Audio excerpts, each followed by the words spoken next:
Hey guys, what's up? Welcome to yet another episode of the Goodcast Show. Today we have someone special. Firstly, I gotta say, once you see him, the man looks $1 million, and he's going to share a lot of tips to men about dating, about personal branding, communications, and I'm sure this is going to be a lot of fun. But I had to read his bio, so it's pretty long, and I printed it out. That's right, I'm prepared for this interview. Yes. So, and correct me if I'm wrong, yeah, Mo? Oh, sorry, I said his name already. Not his full name, though. So our guest today has explored 26 countries worldwide. Jesus, that's a lot of countries. And he has lived in 8 of them. He's worked with over 20 different nationalities. He's trained 6,500 people in various subjects. That's a lot of training hours. He's mentored more than 20 startups and founders, and get this, in Malaysia, Indonesia, Romania, Cambodia, and Egypt. And soon the world. And he's also successfully built 4 profitable businesses in 3 different countries: Egypt, Romania, and Malaysia. He's the founder of Rise Ventures. You can check him out at rise.com, RYYSE.com. He's an image and communication specialist. He is Mo Zidan. How are you, buddy? Thank you very much for having me tonight. I'm very good, thank you. Yeah, nice to have you here. By the way, you look amazing. And I guess now it makes sense why you're an image and communication specialist. We're going to get into that more.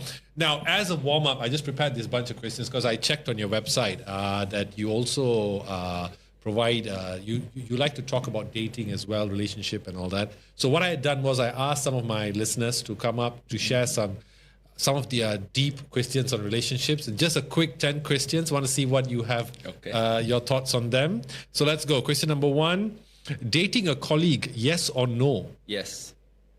Oh, come on. Yes. Yes? No problem. No problem? No problem. Does it affect your work? No, not at all. I mean, a lot of people think of dating backwards. Why do we think of it as it will go wrong, so I should not date a colleague?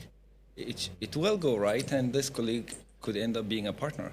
All right. So I've seen a lot of very happy stories started from work, because office is where you spend most of your day. Yes, and you look your best. Yeah, that's true. Not me, though. I've tried. So to all HR specialists out there, yeah, be prepared for more work. The next one, how to make long-distance relationships work? Sadly, it won't work until someone sacrifices and makes the move. What move is that?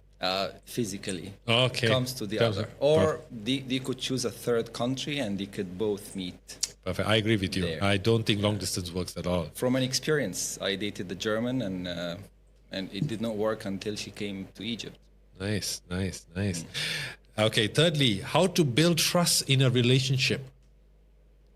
They say, how can you know if you can trust someone or not? The answer is, trust them once. Perfect.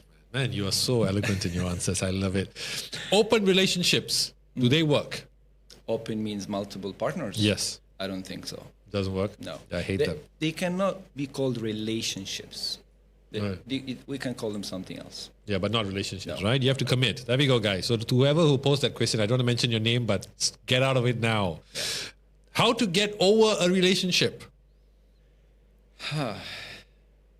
And this question came from a guy, by the way, so maybe that will help. Over, like it's done. Done. How to move on? How to forget it and go back fishing? Okay. Remember why you started that relationship, and I'm sure the reasons are good. Smile. Re-edit that memory in your brain as it was a necessary / good experience to go through, and don't make it like something you carry on your shoulder. Every time you remember that woman, I assume she's a woman because he's a guy, right? Yeah, yes. Every time you remember her, you go where you used to go together, smile and say, oh, we had a great time here. Perfect. And move on. Yeah. Make it a nice, sweet memory and then move on. Yes, and please don't compare number 2 to number 1, because that's the most common mistake. Yes, everybody does that. Yes. Next one, how to get out of a toxic relationship? No, end it immediately. Perfect. And learn from cancer patients. When they go and amputate any cancerous piece of the body, the doctors or the surgeons still remove healthy cells around the cancer. So be prepared when you end that toxic relationship that you're gonna lose a lot of good things too, and that's fine. That's fine. Okay. How to get out of a toxic relationship? Oh, no, wait, I did answer that question. Sorry, my bad, guys. We will edit that part out. How to know when your relationship is over? When you start looking for alternatives. Perfect. Yeah. Did I send you these questions by accident? How are you so well prepared? No. I've never seen this guy before. Okay. What does a healthy relationship look like? First, you have to have respect. Second, trust, then love. Love is not number one. That's a mistake nowadays. I love you so much and nothing else matters. That's wrong. You must respect each other first. Look at the parents. Look at marriages that stay for 50 years. It's not love. They don't dream of each other and they don't miss each other madly every day. It's respect. Respect who are you spending your life with. Nice, man. Man, I love your answers. Okay, so we're down to the last two. Has social media and dating apps ruined dating? Yes. Perfect. Are you on any... No, I actually don't have any social media. I noticed that. I tried to do some research on you and I couldn't get any social media. I don't have, purposely, I used to work for Facebook. I was a salesman in Facebook and I know this world very well. I had a company that did marketing campaigns and ironically, I made a lot of money marketing other people's work on social media. But when it comes to me, I woke up one day and said, bye-bye. All of them. You can name any. I just have my WhatsApp and my email. That's it. And you can call me, of course. See, you should have told me this part because I have a lot of questions about Facebook. There we go. Nice. Last but not least, and this one came from someone who is quite an active follower. How can I tell if he is the one? I don't want to sound general and say you will know when he's the one, but when you feel that inner satisfaction and you stop comparing and you don't think of, am I ready for this? Do I look my best now? Do I look too nervous? And you keep preparing for the meeting or the date for too long. If you don't do any of these things, then you are with the right person. Because you shouldn't put a mask when you are around someone that you will spend most of your life with. You should be you, basically. Perfect. I agree that completely. This is why I do not get ready when I go for dates. I just put on what I see first. Yeah. It's on purpose. Now, let's go to you. Thank you so much. That was very insightful. Thanks, Mo. Loved all the answers. Now, you say on your website, and this is a line I took from your website, you said, we will fine-tune your image and communication style to reach your untapped potential. 100%. Perfect. And this is not generated by AI. I came up with this line. Perfect. You're in Facebook. You're a marketeer. I trust you entirely. Now, my question is, when you meet people, and you've met many, 6,000 over people you've trained, my goodness, across countries, what do you feel that most people are lacking in the areas of image and communication? I believe the most missing piece is listening. Most of the time, people prepare inwards. They prepare themselves to speak, but they have no idea how to listen when they stop speaking. I have noticed that right? I don't hear myself clearly, though. You don't hear yourself? Clearly. It comes and goes. No, not the microphone. Oh, I hear it too. Like cut. Yeah. You see? It goes for a second like that. I think when you speak, it's there. Even I have that. You think? When I'm quiet, then it doesn't. Yeah. Oh, yeah, noise gate. Because we open the noise gate, so you'll be a little bit of noise. Okay. Maybe you can try to talk Louder or louder? Closer to the mic. No, that's fine. Actually, I Sorry for this, guys. We can go back, right, and edit? Yeah. We can go back and edit. Okay. Yeah. This will be in the gag reel, the bloopers. Yeah. All right. Yes. The missing piece here is listening. People always think and prepare what they have to say, but they never think of how do we listen to other people when they tell us what they have prepared for us. I've noticed here in Malaysia and a lot of Asian countries, if you go to an event and you have about 5-6 speakers, Number one speaks, number two speaks, number three speaks. Every person finish their speech on stage and come back, they stop caring about whatever happens on stage. So if speaker number one finishes and they just go on the back, browse their phone, leave the event altogether. And I find this slightly disrespectful, if I can use that word, because those people listen to you while you're speaking and you haven't put the same work back.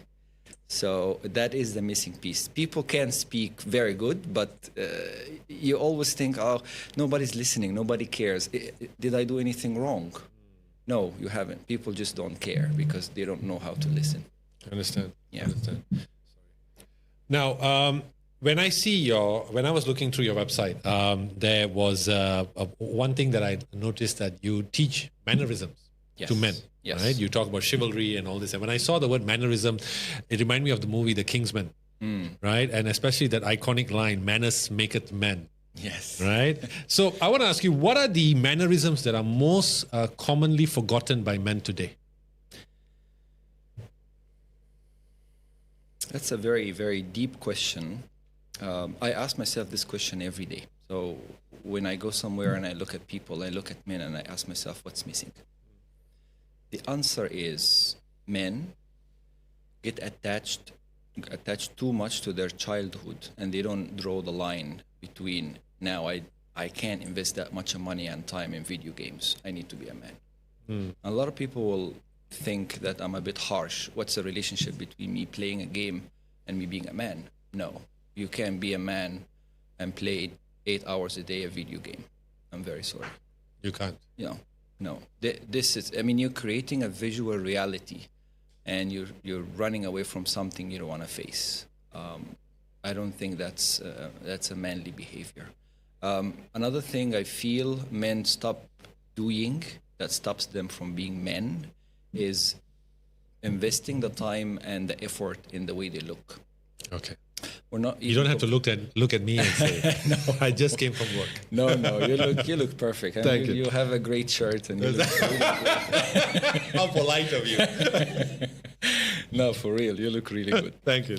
I've noticed that a woman would put the work in how she looks, and she will be walking next to a man in flip-flops and shorts and t-shirt. And I asked actually a lot of men, because I'm that kind of guy who actually asks people questions, and most of these questions are uncomfortable, but that's fine. Why are you doing this? They say, I was driving. It's comfortable. Or she's my wife. He wants to tell me she's locked. She won't go anywhere. That's wrong. Absolutely wrong. Women put the effort in how they look all the time, every day, all day. And when we men stop looking our best, they stop looking for other qualities in us before they leave us. And that quality could be money, could be that he's funny, or he's a good dad, or he washes the dishes, or whatever, or he's very smart. I don't think looks could be replaced by any of the things I mentioned. They should be added to them. Because the look is the title of your book. I shake your hands, I notice your white shirt, I notice the color of your jacket, I notice your shoes, and I say, he invested some work. Nice. And that is missing nowadays. I like that. Your look is the title of your book. Perfect line. 100%. That is very, very nice. Let me give you another one. Fashion or style, I wouldn't use the word fashion here. Style is our chosen skin. We choose how we look every day. You are completely free. They say, I have a video when I used to have Facebook. The video ends with, I dress up for a party and the party comes to me every day. And that's true. I've tried it, by the way. Can you give an example? What do you mean by that? We say dress for what you want, not what you have. So when you actually wake up and dress very well, just go and walk and go to the park or go to your office or go for a meeting, the day will unfold completely different according to whatever you're wearing. Okay, interesting. I will try that. That's quite an interesting thing. So, but that also begs the question.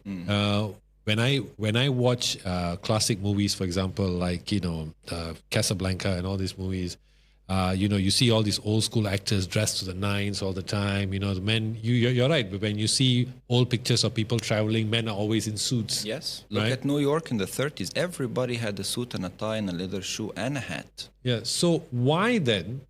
What is the reason for us men dressing up the way we do now? Why have we sort of dropped the ball?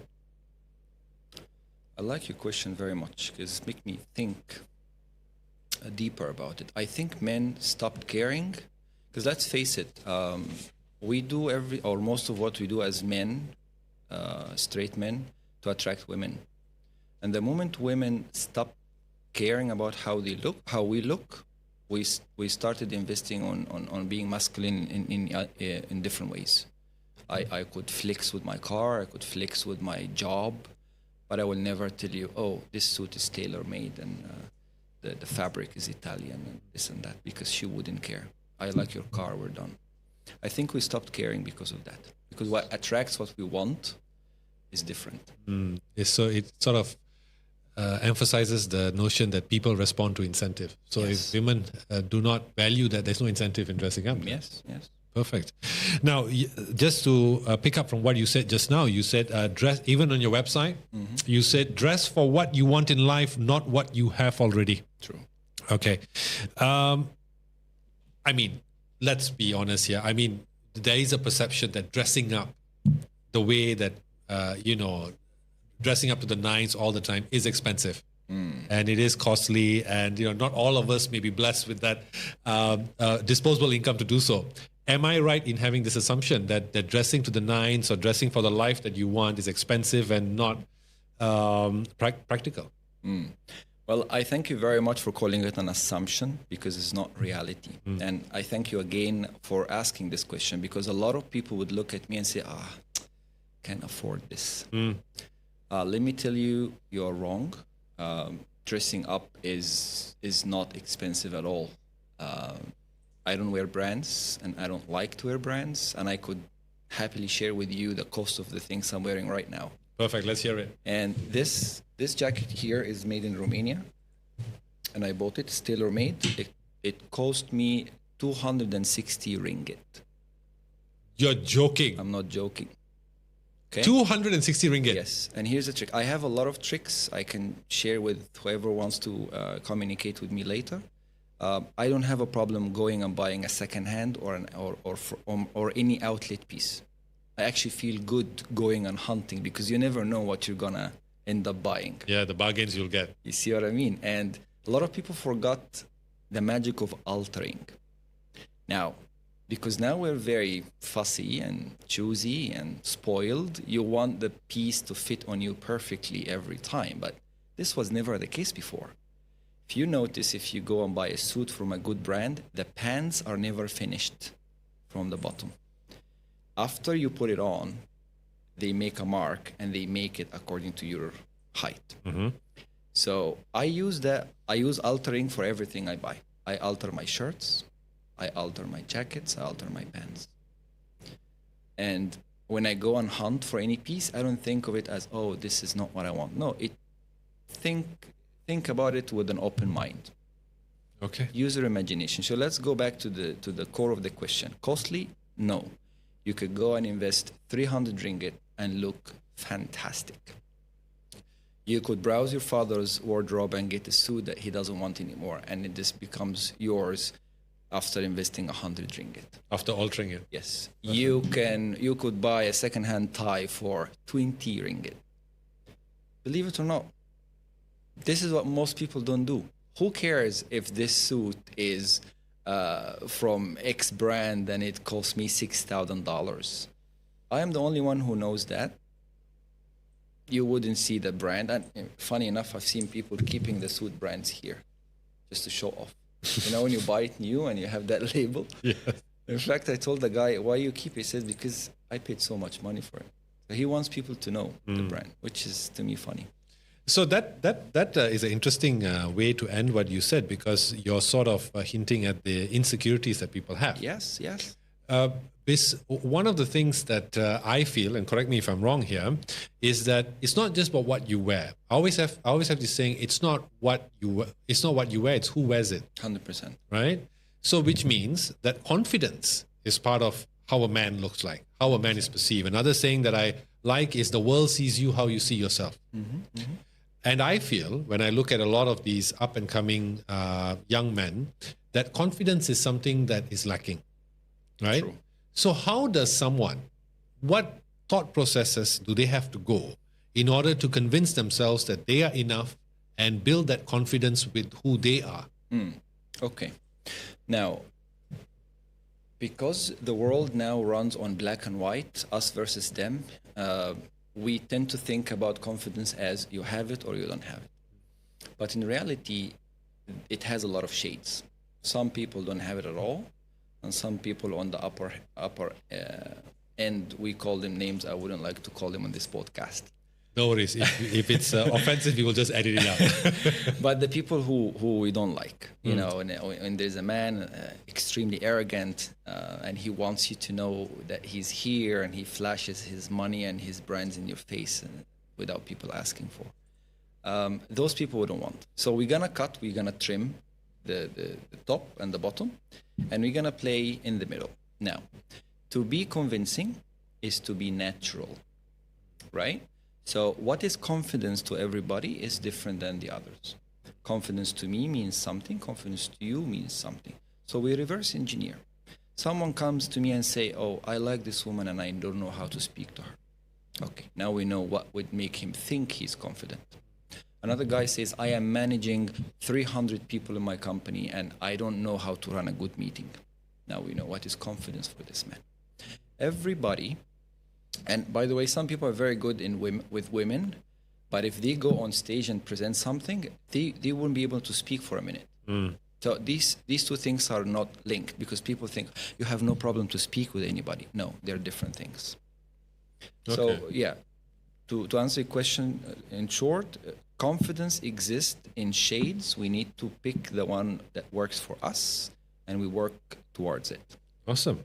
Now, in your website, you have another bold statement that you say. It's quite it was an eye raiser. You said that if I were to work with you, you would detox my wardrobe and my environment. Yes. All right. Now, that's a very unique sentence. I've never heard that. It was the first I heard it. Again, check it out, rise.com. Be marveled at the lingo. Now, my question is, what are these toxic elements in an individual's wardrobe and environment that you look out for? And how do you go about removing them? Right. Very good question. We don't think of our environment as part of our style. In fact, where we live is everything. Your style is just a piece of where you come from. So I use the word detox because toxic inputs, toxic outputs, right? If someone have, let's say, 20 shirts, they all circulate in the same style, patterns, palm trees, coconuts, bananas, and pineapples, right? I can't tell him change your style if I don't change that wardrobe.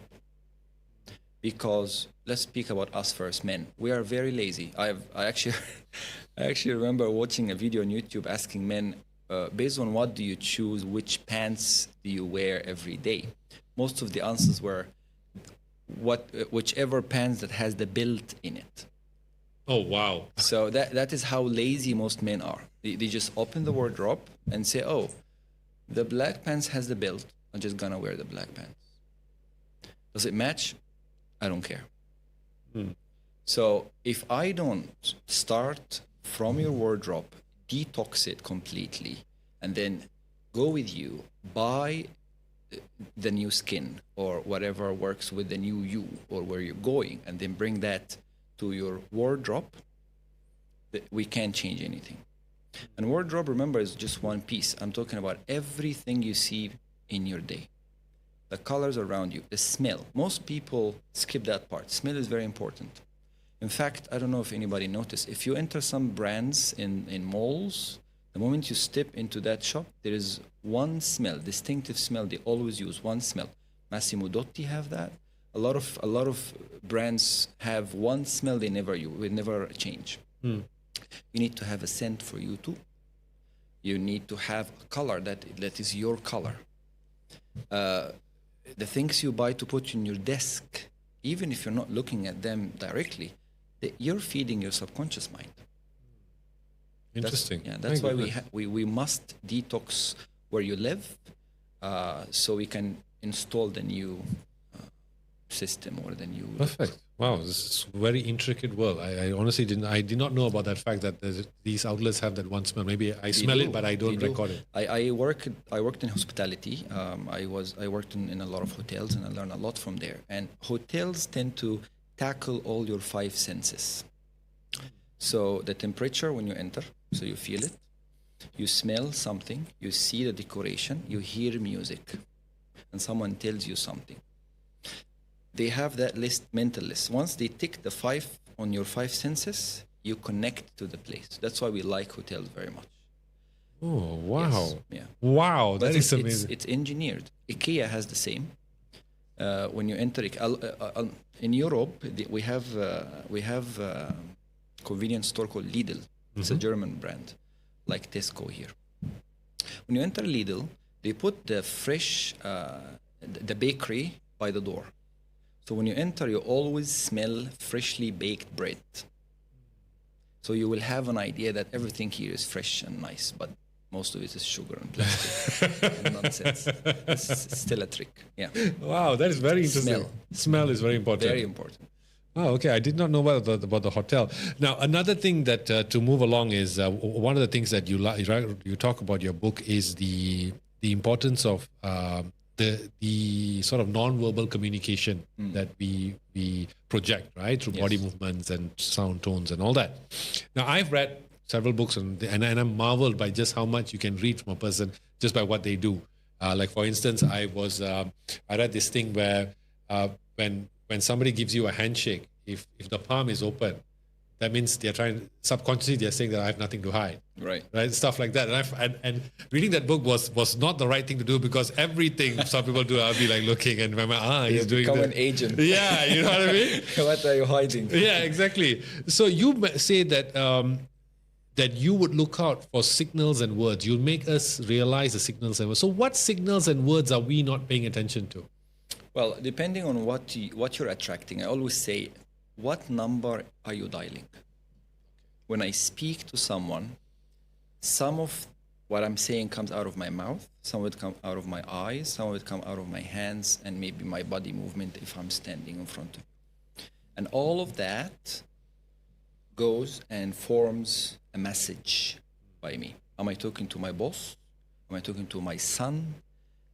Is it just a guy I randomly knew while waiting to pay at the queue? Is it a woman I like? And based on the receiver, because I always say it's never the giver, it's always the receiver. You can say whatever you want, and people can just wash it and walk away as you never said anything to them. What happens? It's never your speed, it's always their speed. Who's listening is much more important than who's talking. You see? And when I see an argument between a mother or a father and a little child in a mall, for example, and I see some parents just drop a line on their kids and expect them to listen and understand. When kids don't, parents get mad. And I look at them and say, this might work with your colleague, but this is a child that doesn't have your tools. So you need to slow down. Physically, you basically need to go down and look them in the eye, their level. You go on your knee. And what do you call this in English? Dumb down. Adjust. You know? Very like polite. To their speed, not your speed. Same goes to communicating.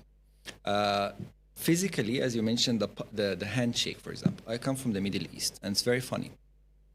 Because in Europe, you give a man a firm handshake, they trust you, right? In Middle East, if you meet a man and you give him a very, very handshake, the one you shake like this, they think of you as childish. Why? Because you're trying to prove that you're very strong, so you're insecure. And everybody will be like, what are you talking about? Yes, reality. Wow. I lived in Asia. I am from the Middle East. My wife is European. and I lived there for 6 years. So I kind of know that triangle. I'm fascinated. You see, putting leg on leg, for example. Okay. You see an American president on TV. They will comfortably put, they cross their legs like that. I guarantee you will never see a president from the Middle East sitting this way in front of anybody. Why? It's completely disrespectful. If you do this in a business context, this might cost you the deal, actually. You will come as an arrogant, insensitive, and sometimes gay, if that's a negative stereotype to the definitely. people you are talking to. My goodness. Yeah. Most people be like, what's wrong? I say, I can tell you what's wrong. So it depends on who's listening. That's true. Imagine I meet you and we are in America. I give you that firm handshake. I sit in front of you and I cross my legs. We're buddies, right? Do the same exact thing in Qatar or Kuwait or Egypt.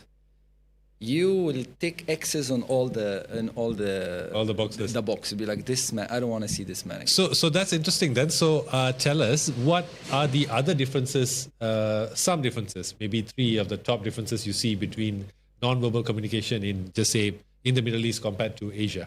The things that you are shocked that people do here, because over there it means something completely different. Middle East and Asia are similar. Okay. Similar, because we still is Eastern. Like I know how men and women behave here, and I can totally relate. I feel home here. There are differences, but they're very, very small. How about in the West and here? I would say like the Middle East and the West, same distance, same differences. For example, a woman. Do I shake my hands with a woman the moment I see her? Now there are signs. The woman initiates, you shake. If she doesn't, You don't. In the Middle East, if I go with my wife to a shop and I'm in Egypt and the guy knows I'm an Egyptian by the way I look, and she's not Egyptian, they will always talk to me and only to me. Now, in her dictionary, this guy was rude. He completely ignored her. He didn't even look at her. He never talked to her or asked her anything. In my book, this guy respects my territory. He talks to me and I talk to my wife, but he does not talk to her in my presence. You see? And I've learned that firsthand when I was working as a tour guide in Egypt, because I would have an American guest or a British or a German, and I would naturally speak to the man, and I would feel the discomfort until one guy said, my wife decides. And my Middle Eastern mentality thought, oh, you're a weak man. But I hope he's not listening. You say, what do you mean your wife decides, right? But I understand that he's not a weak man, just a different setup. Different setup, different cultures. Yeah. Wow, interesting. Yeah. I really want to go to Egypt. There's one country I want to go. Things I can tell. We can speak about this for 7 hours. Yeah? Yeah. There must be there interesting are books about this high context and low context, direct and indirect people. How do you speak to those and how do you speak to those? So I'm just curious. I love the topic of communications. I think it's another area that's lacking in modern day people, to the ability to communicate. I guess must be the whole social media, video game era that we are in. Maybe that's why. But I'm just curious about one thing. If it is that the listener matters more than the speaker, how do I discern for myself who this listener is, so that I can adapt my way of communicating? Fantastic question. Now the answer is we use something called KLM, stands for knowledge level measurement. Before I go on stage or before I have a meeting with you, I need to send someone to speak to you if I can't speak to you beforehand, or I have a small chat with you before the main subject. And based on your answers and the way you articulate your thoughts, I will sit you on my scale. So I'm using the knowledge level measurement on you to know where do I start. Because if I am too basic and you're very smart, then I'm boring. If I am too advanced and you're too basic, then you hate me because you don't feel good. You can't follow. And we use that when I go on stage. I use that in meetings. I use that before I speak in any gathering, meetups or whatever. So I know where do I start from. Okay, interesting. Okay, I must learn this. This is good. This is a very it is a very powerful tool in business. Yeah, very powerful when you meet people. Now you have mentored a lot of startup founders, right? Let's go to the entrepreneurship side on things and your business coaching. Sure. I want to touch on the businesses that you run as well. By the way, I had a question when I was crafting this questionnaire. You say you have run successfully 4 businesses. Yes. What businesses are those? I created them from scratch. I got 0 funding and I made them profitable in less than a year. So the first business was recycling. Okay. I used to collect. I had 2 backup cars and drivers and workers. I used to collect cardboard and glass and plastic, compress them. I had hydraulic compressor and then sell them to factories for recycling. Okay. Second business was I did websites and apps and marketing. Third business, I had a company that does customizable clothes for children. And I mean, we buy the little onesies and put and embroider names and characters on them based on the baby's or the mom's preference. And the fourth one is my consultancy, which I'm doing right now. Nice, man. Well done. A very wide array of businesses. I like it. I'd love to get your input on this. I'm being selfish now since I have you here and the cameras are on. I want to get your input on one thing. So I recently set up a marketing company, right? Because I'm a marketeer. Mm-hmm. What do you think services I can provide today in Malaysia? You lived here for a while now. That are not so available in this country at the moment? Every brand needs a face and an identity. A lot of people now want conversion. You say, I give you $1. How much money are this dollar going to generate? I don't think you can measure it this way in marketing, because marketing and sales are completely 2 different things. In marketing, you build a relationship. You can't tell me I'm giving you 1,000, you need to generate 5 or 3. No. You can't put money on trust or liking or a feeling that you can associate to the brand. So business owners in Malaysia need to understand that. And if you want your business to grow in marketing, you need to sell only that. You need to monetize emotions. You need to speak to any business owner and tell them, you are selling this emotion. I am going to highlight it, and I'm going to tell people they could have it if they pay that price. If you think of Coca-Cola, Coca-Cola does not sell that toxic drink we all know about. They sell happiness. Think about it. All their ads, all the colors they use, all the language they use, all the styles they use, they sell you moments. Buddies, match, beach, running, T-shirts, fun park. Nobody drinks Coca-Cola to be able to work longer hours. Nobody drinks Coca-Cola after a meal. You will never see a guy drinking Coca-Cola because he wants to digest that pizza.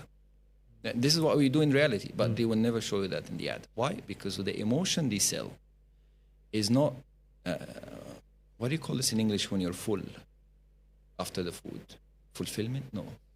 I just say I'm full. Full, right? I'm not hungry anymore. I don't even know. Yeah, so they don't sell you that emotion, they sell you happiness. So you need to think of every business you work with, what emotion are they selling, and how can I communicate that to potential clients? But should that be universal across all brands? That strategy where I tell you as my client, I want you to sell an emotion, not a product? Yes, but since we're talking about Malaysia, Malaysians here, they will understand from you, the Malaysian, better than a guy from Germany who's selling the same emotion to Malaysians. Because you have different tools. People can relate to you. You're from here. Okay. And how do you go about finding out this emotion? How do you go to a brand, say brand X, and I say, this is the emotion that I want you to sell? How do you come up to that conclusion? Well, people don't know what they want. You tell them, what are you giving them? So you're telling them Coca-Cola gives you happiness. Because if I give the guy that can of Coke and he opens it and drinks it and I ask them, what do you feel? They'll never tell me happy. Nobody knows what they want, especially when you're building a brand.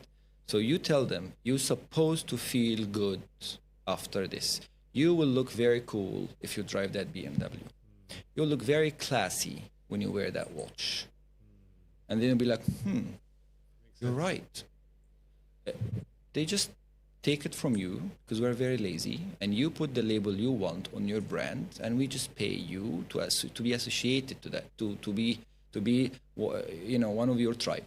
Because you keep telling the world, if you buy this, you become classy. So take my money and make me classy. So this is what happens. Understand. Very interesting. That's why I always say, Malaysians have a long way to go in marketing. There's a lot of interesting things that's out there. Now, like I was talking before I took a selfish turn to answer my own questions. You worked with a lot of startup founders, a lot of them. You've coached a lot of them. You've even successfully set up your own companies. In my question is, what are the common problems that entrepreneurs who are building startups face? They don't know how to delegate. I keep hearing this, man. They think nobody's good enough. They think nobody see what needs to be fixed, and they think they know the business the best, and that's a mistake.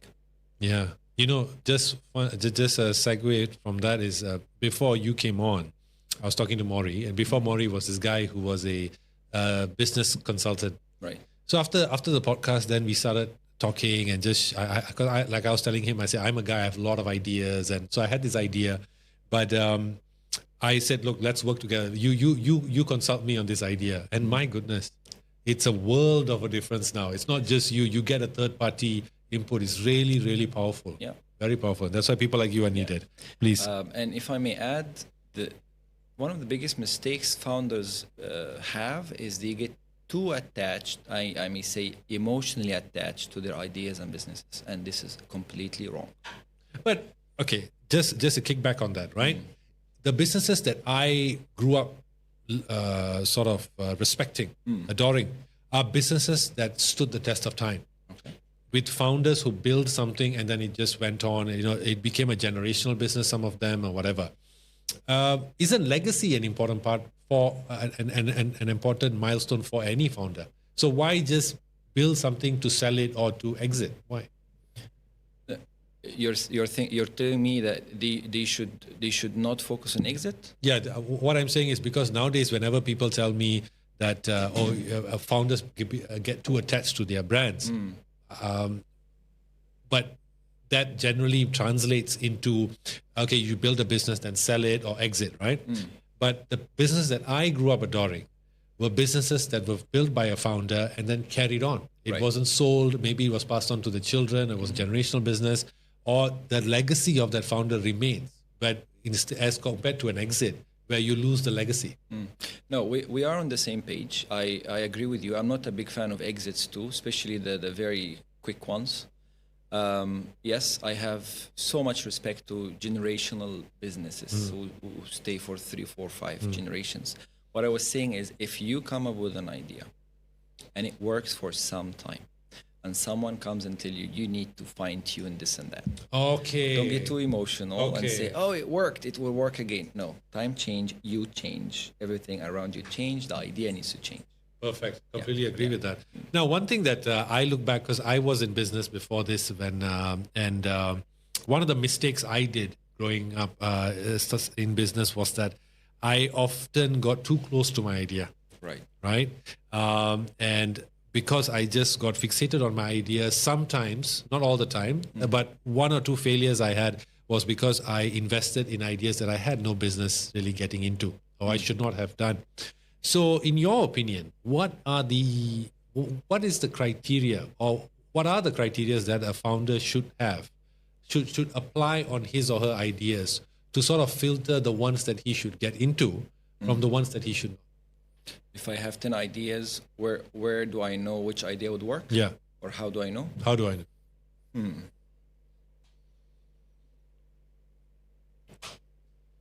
I'm trying to recall the memory.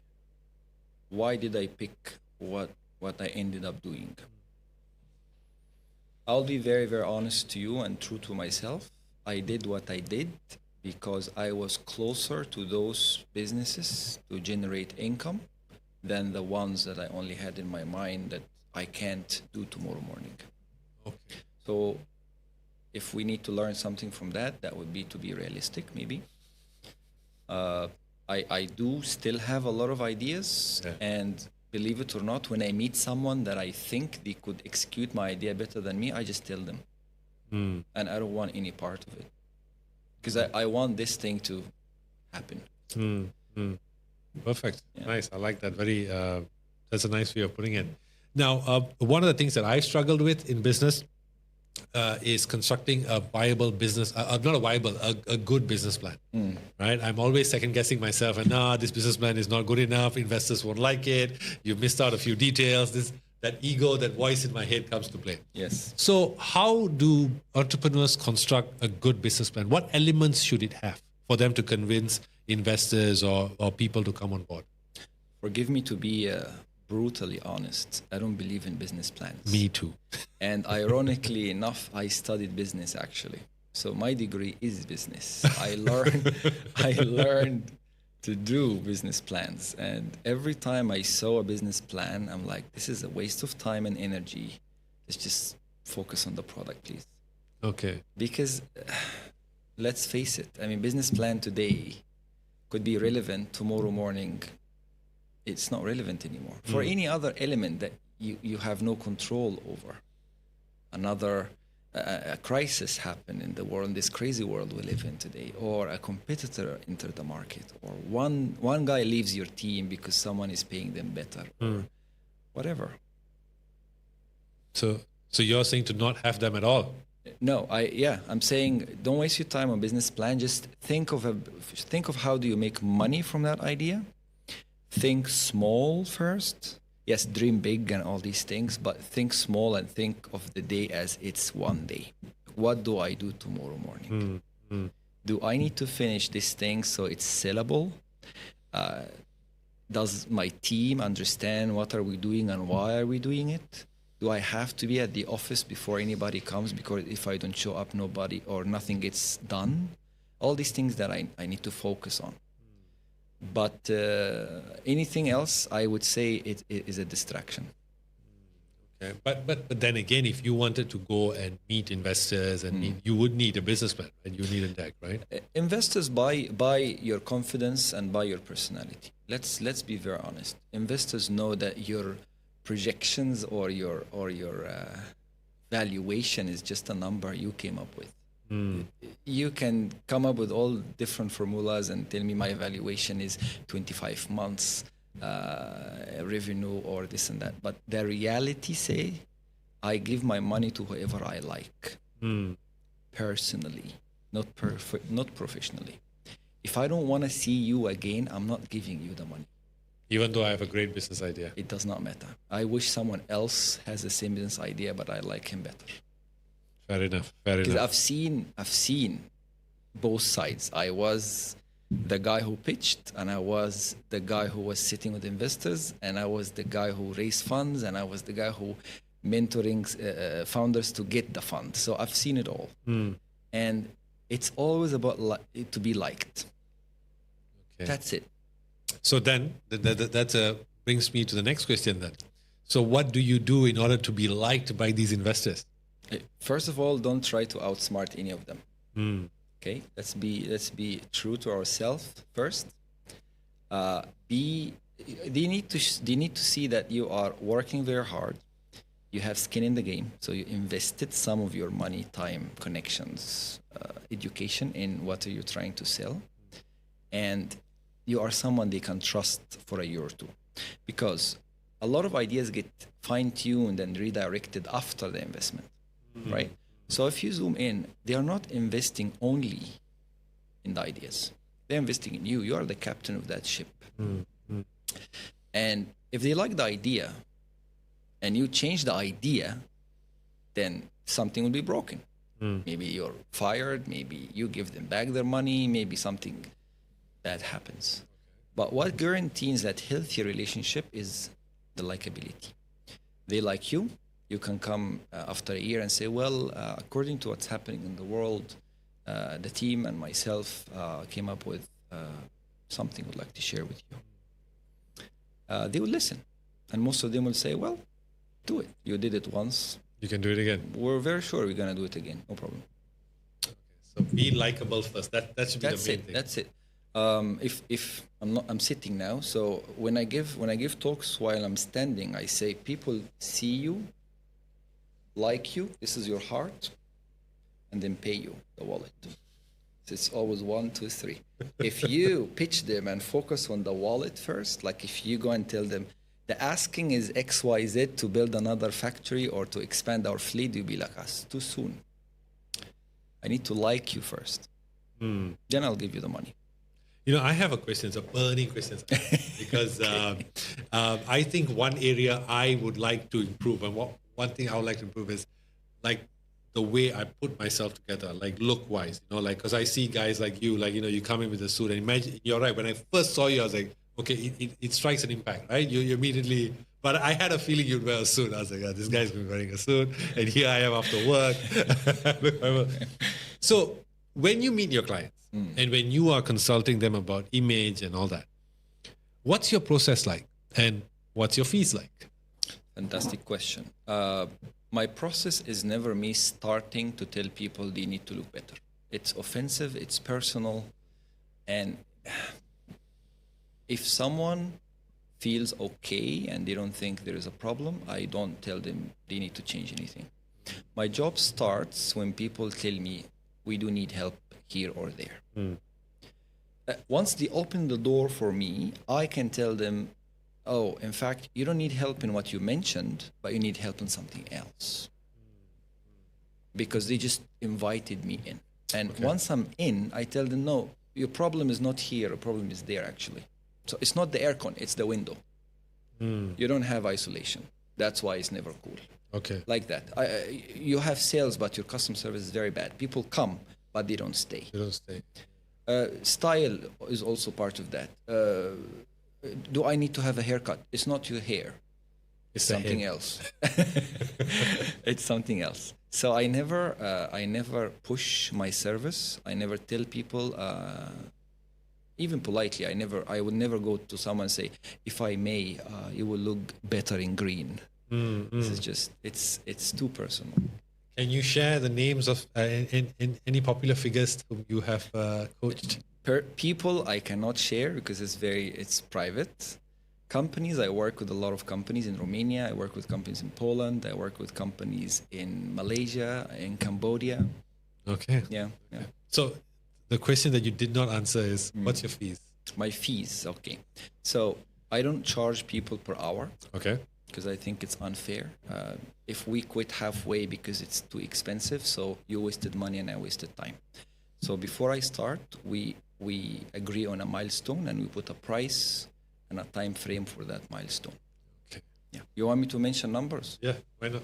Okay, very good. I like that actually. Let's be real, right? Because people might think, oh, that's very expensive. Yeah, that's what they think. Whenever somebody says that, you're like, it must be. You know, I always, when I see podcasts or interviews and people say, oh, let's talk about it, I be like, why don't you just say? There we go. First time on the Good Cast Show. We're talking about it. I'm going to say. So the fees are like this. If you want me to go, come to your house and detox your environment, including your wardrobe, your decoration, your choice of, I wouldn't call it feng shui, but how you arrange the space around you. If I spend a full day with you, I will take from you 800 ringgit. If you want me to go and teach you how do you shop, I can do that for you for only 600 ringgit. And I will spend the whole day with you because I like shopping and I will teach you how you're enjoying as well within the budget. If you want me to style you only for one go, you have a date, you have a meeting and all that, I'll take 150 ringgit from you just to come and style you, right? Okay. One look. If you want me to give you tips and tricks on how do you speak better, carry yourself well, this is a course and this will be 2 weeks and I will charge you 2,000 ringgit for these 2 weeks. And I'm going to teach you, will see yourself, you can record yourself before and after. You will be speaking better, moving better, answering better, and carrying yourself better. If you want dating tips, we can speak about that. If you are a manager and you don't know how to conduct a meeting in a better way, I can also train you. This is all communication. So I focus on two main things, how you look and how do you behave or how you move. And how you behave is also communication. So these are the two simple arms I focus on. Nice. I'm These so are the tempted to give it a prices. try. It's out. Because And by the way, since we talked about companies, I do work with companies in Germany. I work with companies in the States. I work with companies in Hong Kong and Singapore. I charge $200 per hour. And again, why am I saying per hour? I just said I don't charge per hour because these are companies. I teach managers to do one specific task that you are never done with. So there is no milestone we can charge. You see? We're speaking about cultural differences. I have a team that has 13 nationalities.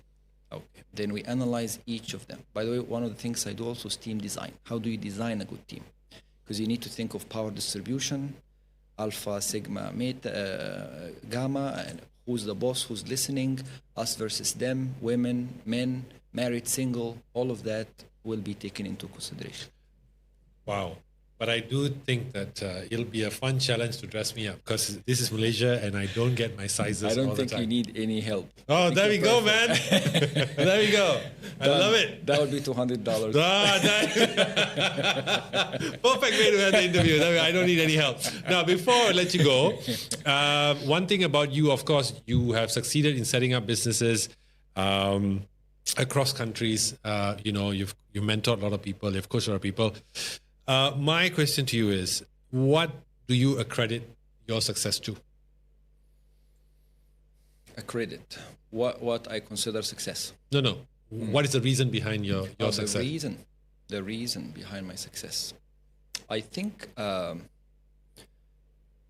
am very hard on myself. I think success to me is not something I celebrate. Success to me is a must. I can't tell you if I succeeded in anything yet in my life. Because when I look back, I don't think I've done anything yet.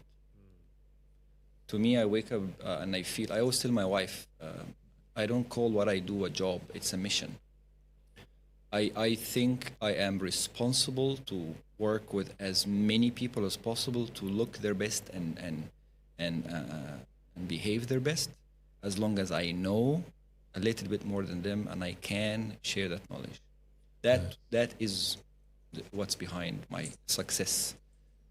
Nice, man. Thank you so much. You know what? We've come to the end. I wish it were longer, but I think after that comment about how I don't need any help, I'm good. I'm going to go with a smile and tell my wife, see what he said. No, but you know what? I do want to do this with you, and I think we'll take this conversation afterwards, but I would like to do a live review of your service. I'm very interested in that. Let's talk about that because I think, when I talk to you and I'm thinking to myself, when I want to approach investors and all that, I want that first impression is so important.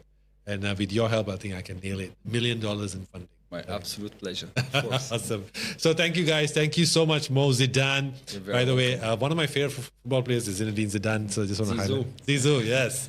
Thank you so much for coming on. I'd like to thank Maury as well for connecting us. What a great guy. He's connected me to, I think, like 7 people. So, so coming on. But yeah, thank you so much. And if you guys have any questions for Mo on branding, on personal, the way you look, your communication, I'll drop his email in the comments, in the description. Also do visit ryse.com, RYYSE. Stay tuned for the videos for this conversation, which will be posted on TikTok and YouTube. Mo, why don't you have any social media? That's a great question to end with. I walk the talk. And by that I mean, if I want to teach people how to talk in real life, I need to practice that every day.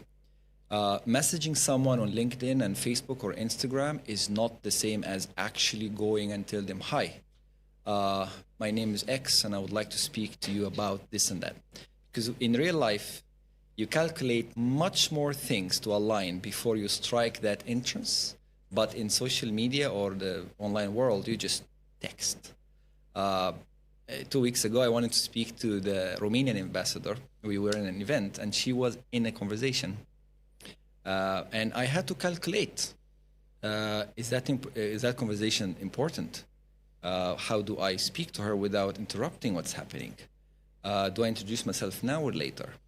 All these things, you have to calculate. Another example, if I want to show up on time, Raining, not raining. I parked, I didn't park. Is it a shop? Do I take a lift? Do I wait for the lift? Do I smell good? Did I brush my teeth? Online, you don't think of any of that. So if I want to teach people how to look their best and behave their best in the real world, I need to practice that every single day. I dress up, I show up, and I speak up. This is what I do every day. I feel like I'm wasting my life. Nice, man. We'll definitely work together after this. I really want to give this a try. So thank you so much, Mo, again. You're very welcome. And for those of y'all, please stay tuned, like, share, and subscribe. And we'll be back soon. Take care, guys. Good night. Thanks, Mo. Thank you very much for having me.